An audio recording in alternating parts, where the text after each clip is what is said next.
Bismillahirrahmanirrahim. Our next phase is system definition.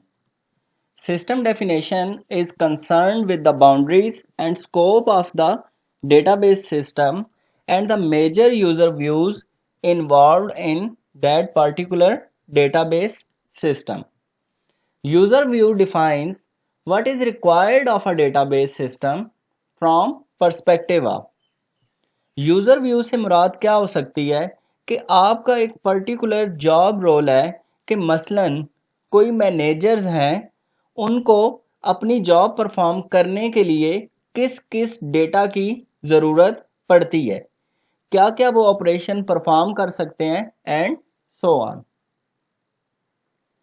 तो आपने देखा होगा कि सिस्टम डेफिनेशन के अंदर हम लोग डेटाबेस सिस्टम का स्कोप डिफाइन करते हैं और उसकी बाउंड्रीज बताते हैं, ठीक है। और जो उसके बाद मेजर चीज़ आ जाती है, हम इसके अंदर यूज़र व्यूज़ के बारे में बता रहे होते हैं, ठीक है, कि आपके डेटाबेस सिस्टम में कितने यूज़र व्यूज़ हैं और उनका रोल क्या है, वो कौन कौन से ऑपरेशंस परफॉर्म कर रहे हैं। डेटाबेस एप्लीकेशन की अगर हम बात करें तो इसमें एक या एक से ज़्यादा आपके क्या है यूज़र व्यूज़ इन्वॉल्व होते हैं। It identifying user views helps ensure that no major users of the database are forgotten when developing requirements for new system। ठीक है, तो सिस्टम डेफिनेशन के अंदर हम ये देख रहे हैं कि यूज़र व्यू का जो रोल है, हर एक यूज़र अपना पर्टिकुलर टास्क परफॉर्म कर रहा है, ठीक है, वो किस एनवायरनमेंट के अंदर है, कौन कौन से रोल्स वो परफॉर्म कर रहा है, कौन कौन से ऑपरेशन परफॉर्म कर रहा है। तो यूज़र व्यू का जो मेन पार्ट है वो किसके अंदर लाई कर रहा है, आपके डेटाबेस सिस्टम के अंदर लाई हो रहा है, ठीक है। और डेटाबेस एप्लीकेशन की जब हम लोग बात करते हैं तो डेटाबेस एप्लीकेशन के अंदर आपके मल्टीपल यूज़र व्यूज़ जो हैं वो इन्वॉल्व हैं। User views also help in development of complex database system, allowing requirements to be broken down into manageable pieces। ठीक है, अब यूज़र व्यूज़ के रिगार्डिंग से अगर हम लोग बात करें तो आपने देखा होगा एक इन्वायरमेंट के अंदर रहते हुए मोस्टली बहुत सारे यूज़र व्यूज़ ऐसे होंगे जो एक ही, जब उनका इन्वायरमेंट सेम है, एप्लीकेशन सेम है, तो बहुत से ऐसे टास्क होंगे जो वो एक जैसे परफॉर्म कर रहे होंगे, ठीक है।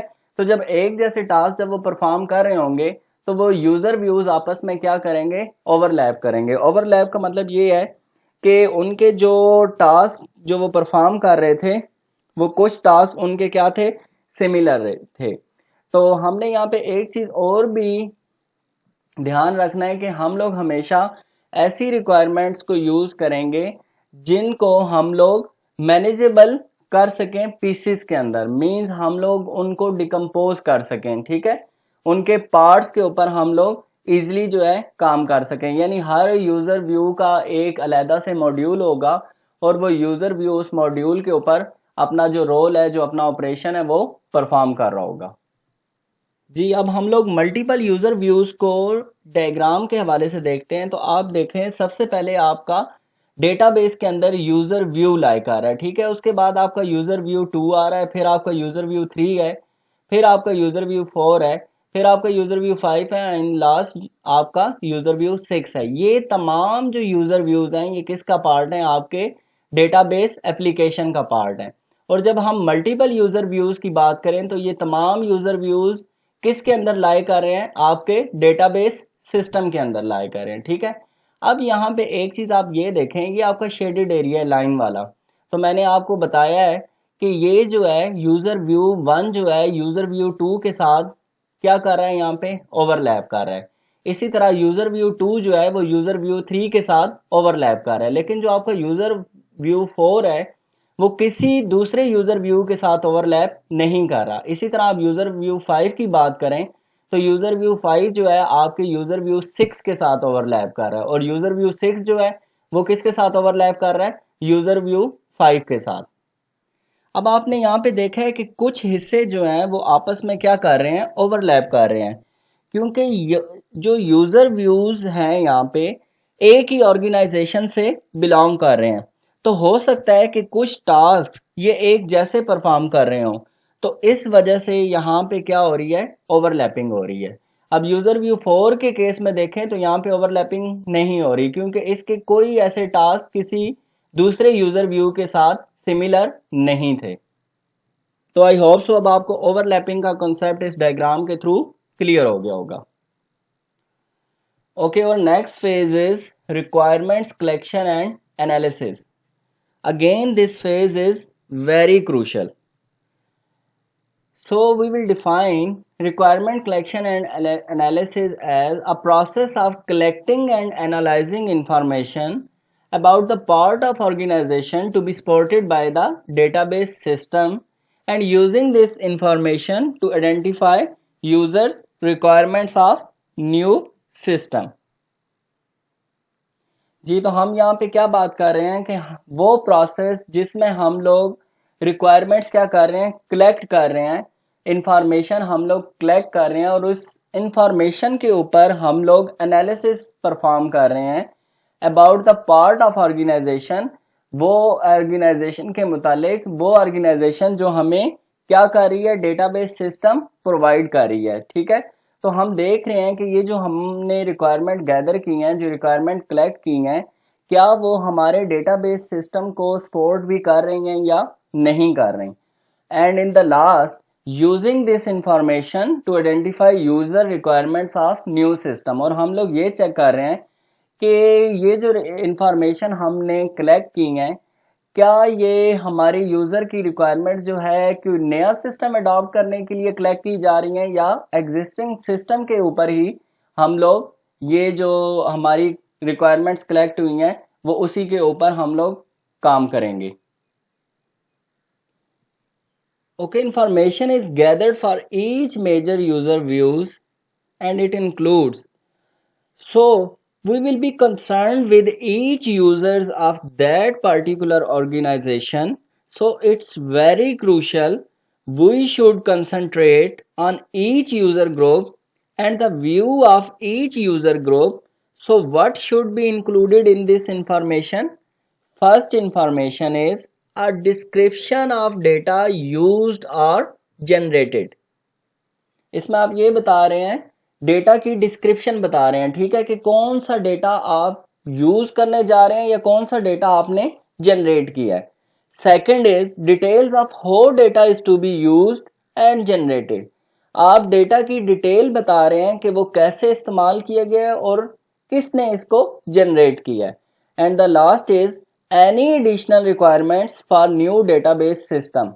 और जब आप एडिशनल रिक्वायरमेंट्स की बात करते हैं तो इसका मतलब यह है कि आप यहाँ पे कोई नया डेटाबेस सिस्टम जो है इम्प्लीमेंट करने जा रहे हैं। ठीक है, and in the last information is analysed to identify requirements to be included in new database system described in the requirements specification. अब इसका क्या मतलब है, जितनी भी फिर ये इंफॉर्मेशन होती है that is basically included in the requirement specification document। उसके अंदर हम स्पेसिफाई करते हैं ताकि आपको क्लियर हो कि आपने अभी तक जो इंफॉर्मेशन है क्या क्या कलेक्ट की है इस हवाले से, and that information is basically is the foundation for the development of the database project. Requirement collection and analysis is a preliminary stage to database design.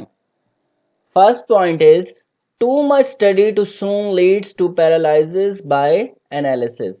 ठीक है, इस केस में क्या बताया गया है कि आप इतनी भी ज़्यादा रिक्वायरमेंट्स कलेक्ट ना कर लें कि आप लोग उस रिक्वायरमेंट को पढ़ते ही रहें। ठीक है, और वो एनालिसिस से पहले ही क्या है, आप पैरालाइज हो जाएं, यानी आप इतनी रिक्वायरमेंट्स आपने लिख ली हैं कि आप उसे पढ़ते ही जा रहे हैं और उस पर आपका टाइम जो है बहुत ज़्यादा कंज्यूम हो रहा है। Second point is too little thought can result in an unnecessary waste of both time and money due to working on the wrong solution to the wrong problem. इस केस में क्या बताया जा रहा है कि आप इतनी कम रिक्वायरमेंट भी गैदर ना करें कि आपका टाइम भी वेस्ट हो जाए और आपकी मनी भी वेस्ट हो जाए, क्योंकि आपका अब जो आपने प्रॉब्लम डिफाइन की थी वो उसके अंदर रिक्वायरमेंट्स आपने इतनी अच्छी कलेक्ट नहीं की, जिसकी वजह से आपको ना ही कोई सोल्यूशन मिल रहा है और जो आप चीज अचीव करना चाह रहे थे वो आपको रॉन्ग अचीव हो रही है। And the last point is the information collected at this stage may be poorly structured and include some informal request which must be converted into a more structured statement of requirements। तो अब इस case में क्या है कि आपकी जो information collect हुई थी इस स्टेज पे वो क्या थी, पुअरली स्ट्रक्चर्ड थी, यानी उसमें कोई स्ट्रक्चर डिफाइन नहीं था और वो तमाम रिक्वेस्ट जो थी आपकी इनफॉर्मल रिक्वेस्ट थी। अब आपने क्या करना है, अब आप क्या करेंगे, उन इनफॉर्मल रिक्वेस्ट को सबसे पहले स्ट्रक्चर स्टेटमेंट ऑफ रिक्वायरमेंट्स में कन्वर्ट करेंगे। जब आपकी स्ट्रक्चर रिक्वायरमेंट्स हो जाएंगी तो तब जाके आप अपनी जो सेटिस्फाई आपकी कंडीशन है उस तक आप पहुंच सकते हैं, और you have to achieve a particular task. अब नेक्स्ट जो बताया जा रहा है, रिक्वायरमेंट स्पेसिफिकेशन टेक्निक्स जो हैं वो यूज़ की जाती हैं आपकी रिक्वायरमेंट्स को स्ट्रक्चर करने में। और जो टेक्निक्स हम इसके लिए यूज़ करते हैं for structuring the requirement, first one is structured analysis and design techniques. ठीक है, इसमें पहली टेक्निक हम लोग ये यूज़ करते हैं। सेकंड जो हमारी टेक्निक है, हम डेटा फ्लो डायग्राम्स इसमें यूज़ करेंगे। ठीक है, ताकि तमाम चीज़ें जो हैं वो आपकी स्ट्रक्चर्ड हों, प्रोसेस में हों, आपको पता चल रहा हो कि पहला प्रोसेस क्या हुआ है, फिर सेकंड क्या है, फिर थर्ड क्या है, up to so on. Next is hierarchical input process output charts supported by documentation. ठीक है, यानी हायरार्की बनी हुई होगी कि इनपुट कहाँ से आ रही है, फिर आउटपुट कैसे जनरेट हो रही है, ये तमाम प्रोसेसिंग चार्ट्स के थ्रू आप लोग देख सकते हैं। Next is computer aided software engineering tools, that is case, may provide automated assistance to ensure that the requirements are complete and consistent। यानी ये जो आपका computer aided software engineering tool है ये आपको बताएगा कि जो आपकी रिक्वायरमेंट्स हैं वो कंप्लीट भी हैं या नहीं है, और क्या रिक्वायरमेंट कंसिस्टेंट है या इनकंसिस्टेंट स्टेट में। और लास्ट में आपका यूनिफाइड मॉडलिंग लैंग्वेज टूल है UML, sports requirements collection and analysis. ये जो आपका टूल है ये क्या सपोर्ट दे रहा है आपको, रिक्वायरमेंट्स कलेक्शन भी एंड रिक्वायरमेंट्स एनालिसिस को भी सपोर्ट कर रहा है। Okay, next important thing is identifying the required functionality for a database system is also a very critical activity.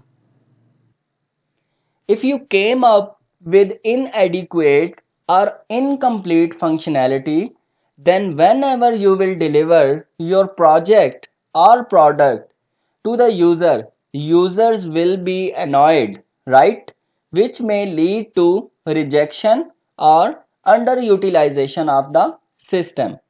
On the other hand, however, excessive functionality can also be problematic as it can overcomplicate a system, making it is difficult to implement, maintain, use or learn।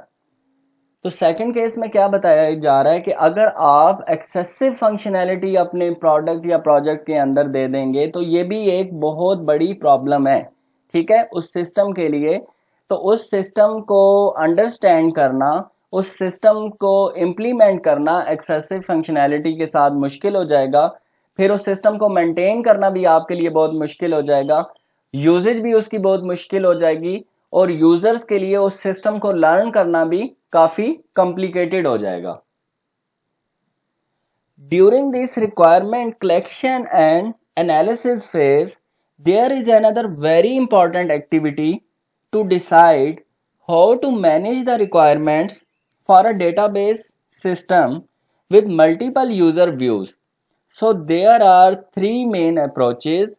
One is the centralized approach, second one is the view integration approach, and the third one is the combination of both approaches. It could be called as hybrid approach. But before starting these approaches, we will be finishing our lecture here, and in the next lecture we will basically continue from these approaches. तो I hope so आज के lecture में जितनी चीज़ें हम लोगों ने cover की हैं आप इन चीज़ों को ईज़िली अंडरस्टैंड कर चुके होंगे। फर्दर आपको कोई क्वेश्चन, कोई क्यूरी है तो वो आप मुझसे पूछ सकते हैं। इसके साथ आप अपनी बुक को भी थॉरोली स्टडी करें। अगर कोई चीज़ आपको वहाँ से समझ नहीं आती तो आप ड्यूरिंग ऑनलाइन सेशन मुझसे क्वेश्चनिंग के थ्रू वो जो आपके इश्यूज़ हैं वो रिजॉल्व कर सकते हैं। इसके साथ ही आज का लेक्चर हमारा कंप्लीट होता है। Take care. अल्लाह हाफिज़।